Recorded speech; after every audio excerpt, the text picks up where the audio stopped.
Assalamualaikum warahmatullahi wabarakatuh.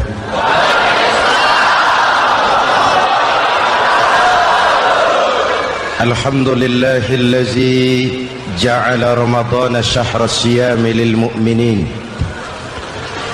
Wassalatu wassalamu ala asyrafil mursalin Sayyidina Muhammadin wa ala alihi wa sahbihi ajma'in, amma ba'du.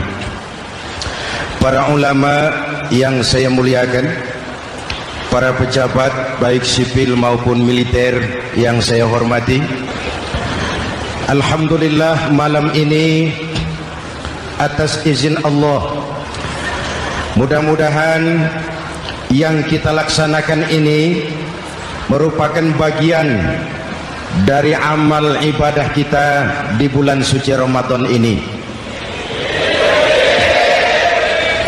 Hadirin, reformasi terbesar adalah reformasi yang dilakukan oleh baginda Nabi besar Muhammad sallallahu alaihi wasallam. 23 tahun merombak satu bangsa biadab menjadi bangsa beradab, merombak umat yang terpecah belah menjadi umat yang bersatu, merombak masyarakat yang tenggelam dalam kemusyrikan menjadi umat yang bertauhid. Reformasi besar apa yang dilaksanakan oleh Rasul dan apa hubungannya dengan kita sekarang? Ini yang ingin saya sampaikan malam ini. Pertama, beliau melaksanakan reformasi akidah, membebaskan manusia dari kemusyrikan, menyelamatkan manusia dari ketergantungan kepada benda. 13 tahun beliau berjuang di kota Makkah hanya untuk menanamkan la ilaha illallah Muhammadur Rasul. Dari sana segalanya dimulai, meletakkan fondasi. Saya yakin tidak ada Tuhan selain Allah dengan seluruh konsekuensinya. Kalau saya yakin tidak ada Tuhan selain Allah, maka saya tidak akan menyembah kecuali hanya kepada Allah. Orang yang benar fondasinya, benar sujudnya. Jelas? Kalau saya yakin tidak ada Tuhan selain Allah, saya tidak akan minta rizki kecuali hanya kepada Allah. Orang yang benar fondasinya, jauh dari korupsi, jauh dari judi.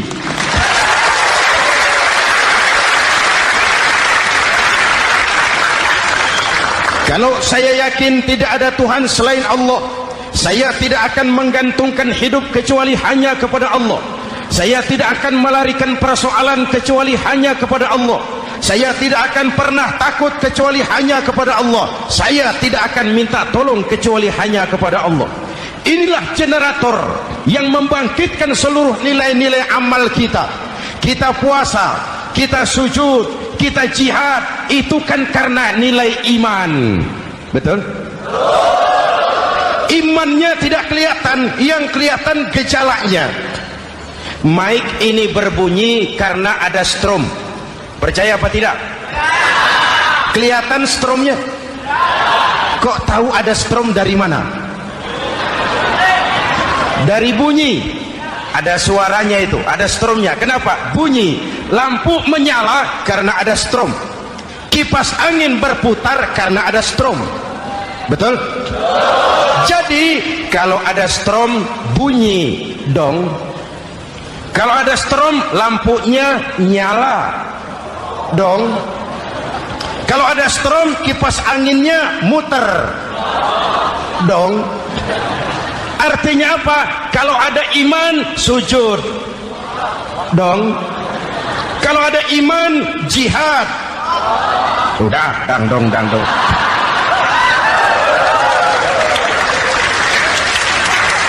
Seluruh amaliyah kita hanya refleksi dari nilai-nilai keimanan. Maka dimulai dengan fondasi. Kalau fondasi kuat, apapun yang mau dibangun aman. Kalau fondasi rapuh, apa yang mau dibangun di atas fondasi yang rapuh?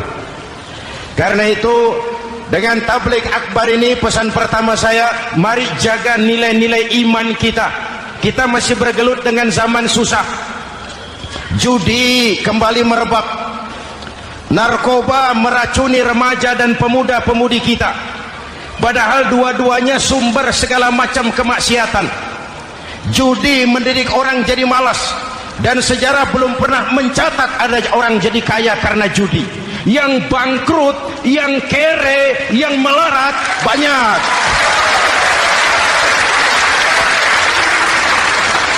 Makanya saya bersyukur di sini nggak ada yang judi.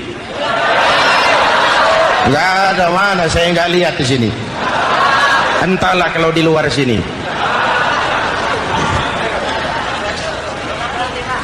Judi itu penyakit, kalahnya bikin penasaran, menangnya bikin ketagihan. Itulah penyakitnya. Makanya lebih baik makan singkong betulan daripada makan roti mimpi. Ayo, makan singkong betulan, makan roti mimpi, lebih baik mana? Lebih baik makan roti betulan, Mas.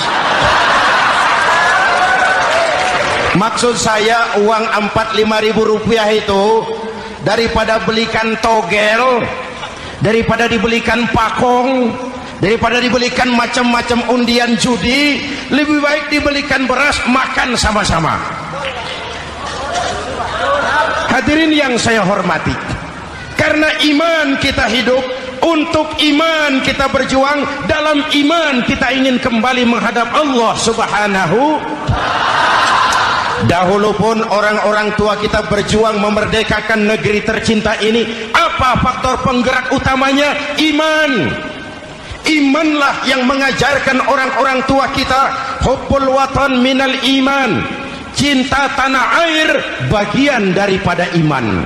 Lah, tanah air kita kan bukan Aljazair, tanah air kita bukan Palestina, tanah air kita bukan Mesir, tanah air kita mencintai Indonesia bagian daripada iman. Yang datang menjajah kebetulan kafir. Nah ini, bertemulah cinta tanah air dengan semangat jihad yang diajarkan agama. Lalu bangkitlah para ulama, bangkitlah para kiai, bangkitlah para santri, berjuang memerdekakan negara tercinta ini.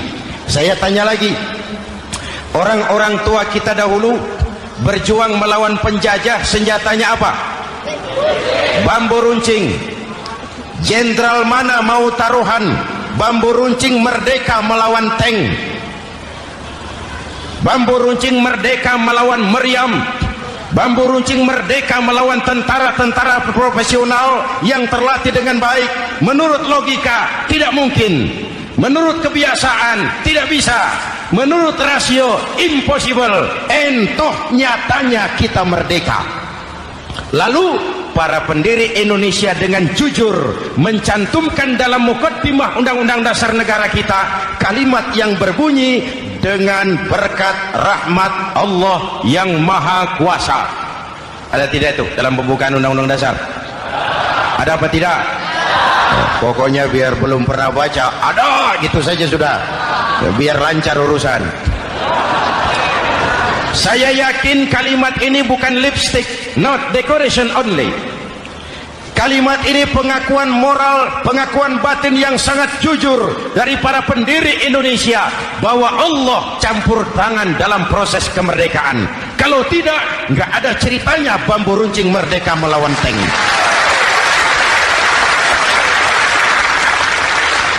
Kalau dulu iman untuk merebut kemerdekaan, sekarang iman untuk mengisi kemerdekaan. Betul? Betul?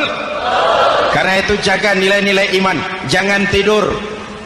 Kita sudah berhasil melaksanakan pemilu, sidang umum MPR sudah digelar, pemerintahan baru sudah terbentuk. Itu kita pilih bersama, kita dukung bersama. Mendukung itu tidak harus selalu iya. Kulo nuwun sumuhun dawuh kumaha juragan wae, oke bos. Mendukung tidak harus selalu iya. Mendukung juga memberikan saran, kritik, perbaikan. Kenapa? Di mana-mana di dunia ini kekuasaan cenderung mau menang sendiri. Kekuasaan cenderung untuk korup. Karena itu kalau kita cinta kepada pemerintah, kita harus mengawasi jalannya pemerintahan kita ini. Pengalaman ketika Orde Baru berdiri, kita percaya, kita serahkan penuh, lalu kita tidur. Akhirnya kita jadi susah sendiri. Betul? Umat Islam tidak boleh jatuh 2 kali di tempat yang sama. Hari ini lewat sini jatuh wajar, belum tahu barangkali.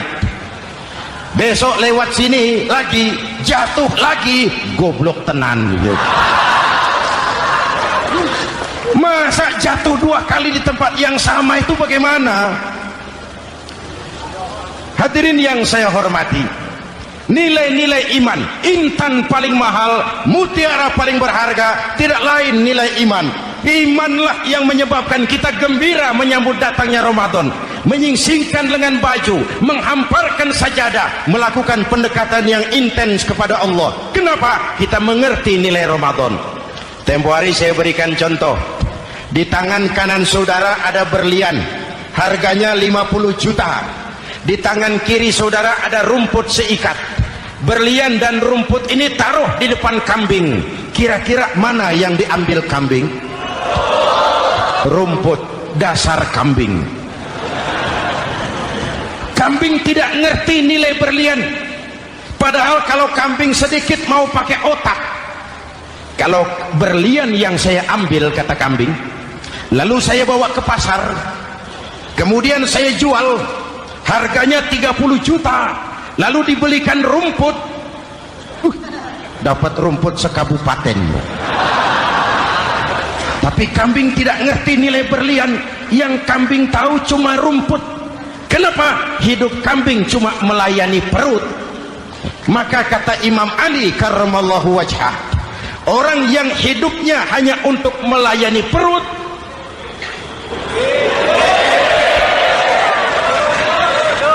saudara yang ngomong ya, tanggung jawab. Saya kan cuma mulai, kenapa diterusin?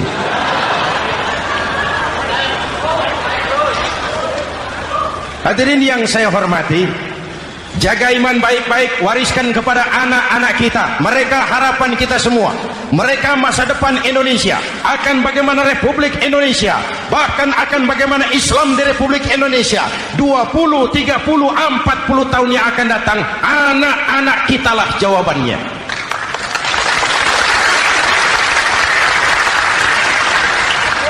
Mereka mau jadi apa? Persilahkan, asal iman merupakan landasan hidupnya.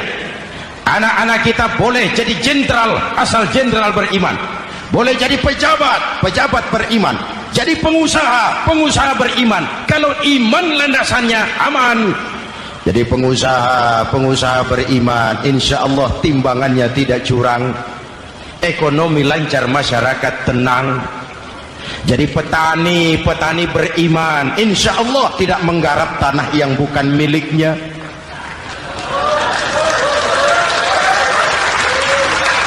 Jadi pejabat, pejabat beriman, insya Allah korupsinya sedikit.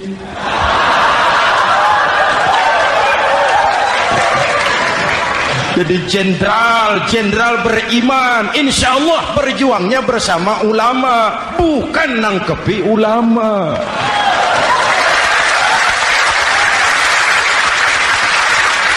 Jadi teknokrat, teknokrat beriman. Jadi pengusaha, pengusaha beriman. Jadi seniman, seniman beriman. Jadi maling. Nggak ada, mana ada maling beriman. Kalau iman landasannya, insya Allah aman. Ini yang pertama. Yang kedua, baginda Nabi melaksanakan reformasi sosial. Berupa apa? Membebaskan manusia dari ras diskriminasi. Mengikat manusia dengan tali akidah. Diciptakan kita dari laki-laki dan perempuan. Dijadikan kita bersuku-suku dan berbangsa-bangsa. Bahkan Quran memulai dengan kalimat syu'ub. وَجَعَلْنَاكُمْ شُعُوبًا وَقَبَائِلًا. Kami jadikan kamu berbangsa-bangsa dan bersuku-suku agar kamu saling mengenal satu dengan yang lain. Saya ingin mengulangi imbauan saya, mari kita tingkatkan 3 kerukunan, 3 macam kerukunan. Pertama, rukun antar umat seagama. Sesama muslim harus rukun. Ya Pak? Ya Bu?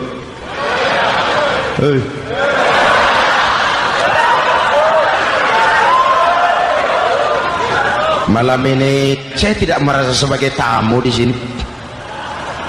Saya hanya keluarga di tengah-tengah keluarganya.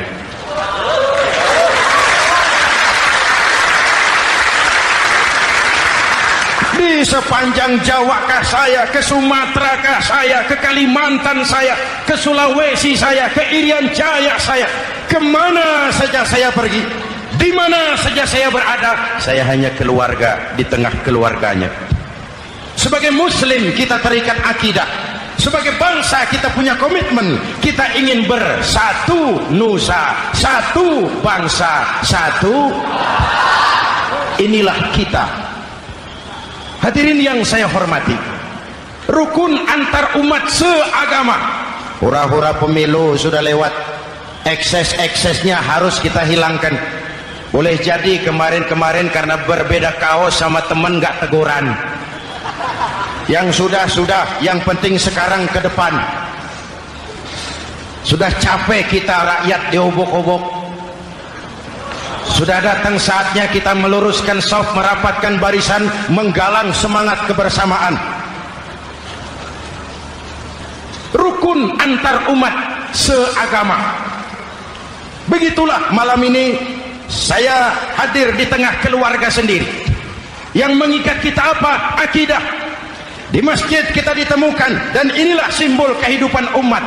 Tadi kita sholat isya dan tarawih di sini, menghadap ke arah yang sama, menyembah Allah Tuhan yang sama, melakukan gerak yang sama, membaca bacaan yang sama, dengan bahasa yang sama. Betul? Tapi kita datang dari segala penjuru. Kita datang dari sebelah lor, sebelah kidul, sebelah wetan, sebelah kulon. Di sini di masjid ini kita menghadap ke arah yang sama. Kita yang hadir di sini boleh jadi ada yang dari Sumatera, Kalimantan, Sulawesi, Irian Jaya, tapi kita adalah Indonesia. Jelas? Jelas? Saya sering kasih contoh, coba kalau sholat pakai bahasa masing-masing, ramai masjid, bingung malaikat. Ini Indonesia ramai karena tiap provinsi sholat pakai bahasa masing-masing. Kalau Riau bicara sendiri, Ambon bicara sendiri, Aceh bicara sendiri, Irian bicara sendiri, ramai masjid. Jelas? Jelas? Yang imam pakai bahasa Indonesia, takbir, Tuhan yang maha besar. Gagah sekali, bingung malaikat. Kembali kita kalau sholat pakai bahasa masing-masing. Betapa ramainya masjid. Itu cermin dari bangsa yang tidak bisa menjaga kesatuan dan persatuan. Uni Soviet almarhum, al-mal'un, itu negara adidaya, negara adikuasa, bersama-sama dengan Amerika menjadi polisi dunia. Tetapi kemudian dihantam oleh glasnost yang kebablasan. Gorbachev terpental, Soviet pecah jadi negara kecil berkeping-keping. Mimpi mengembalikan Soviet seperti dulu. Begitulah kalau kita biarkan benih-benih disintegrasi ini terus berkembang, tidak ada lem perekat, maka kita akan pecah berkeping-keping dan kita akan jadi satu bangsa yang kecil. Oleh karena itu, yang pertama, jaga kerukunan antar umat seagama. Berbeda pendapat boleh, berpecah belah jangan. Berbeda partai oke, tapi berbeda dalam wawasan bernegara jangan. Jujur saja, saya kemarin musim pemilu itu sudah agak pesimis melihat, batin saya menjerit, ya Allah, kenapa umat jadi begini? Kenapa kenapa umat harus terkotak-kotak? Terlalu banyak partai-partai Islam waktu itu, 20 lebih. Begitu sidang